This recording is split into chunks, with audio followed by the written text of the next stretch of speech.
Donc sujet 2018. Exercice 2, partie D, événements indépendants. Tout est dans le titre. Vous savez que les événements sont donc indépendants. Vous connaissez donc la formule générale qui dit que P de A inter B est égal à quoi? P de A fois P de B. D'accord? Donc, vous voyez que le titre, question, calculer P de E inter D, bah ça tombe bien, c'est la première chose qu'on a fait quand on a rempli le tableau. Ensuite, calcule la probabilité que le verbe contrôlé ait au moins un des deux défauts. Au moins un des deux. Vous vous rappelez que c'est quoi au moins un des deux? Soit l'un, soit l'autre, soit les deux. D'accord? Donc, attention, quand c'est l'un, c'est sans compter l'autre en même temps. D'accord? Donc c'est soit le E mais pas le D, soit le D mais pas le E, soit les deux en même temps. Exercice 2, partie A. Alors, écoutez bien. L'entreprise fabrique des lentilles de contact rigides et souples. Chaque jour, l'entreprise en produit P de R inter D. Donc, P de R inter D est égal à quoi? À P de D sachant R fois P de R.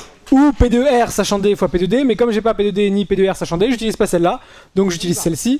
Montrer que P de R égale 0,6. Donner P de S, P de D sachant R, et P de D sachant S. Donc deux questions gratos. Calculer P de R inter D. Si vous faites le tableau, automatiquement vous répondez dans l'ordre en question. Montrez que la probabilité qu'une lentille soit défectueuse est de 0,014. Une lentille défectueuse, 0,014. Sujet 2016, c'est ici. Exercice 2, partie A. On s'intéresse dans cette partie à deux types de traitements effectués sur des verres.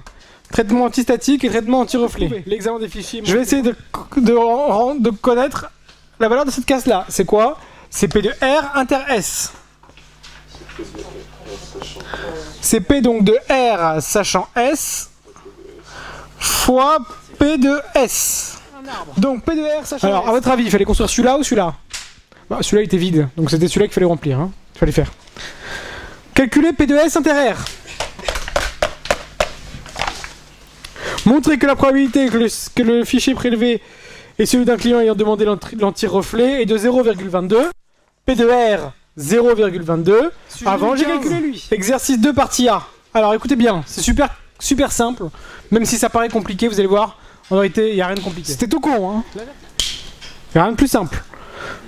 Une fois que j'ai fait ça, donc eux ils me demandent, donc je vous dis, hein, vous remplissez soit le tableau, une fois que vous avez rempli le tableau, vous pouvez commencer à répondre aux questions, même si les arbres sont vides. Hein. Alors je vais juste remplir les arbres, 0,667, 0,333, et P de R 0,6, et ici 0,4. J'ai rien d'autre pour l'instant, on est d'accord? Alors, on construit un arbre ou un tableau, donc moi je vais construire un tableau. Calculer P de R inter V. Ça va, 0,45. Montrer par le calcul que P de R est égal à 0,6. Ça va? Sachant que la fiche tirée est celle d'un répondeur, donc parmi les répondeurs, quelle est la probabilité qu'il ait le verre fine?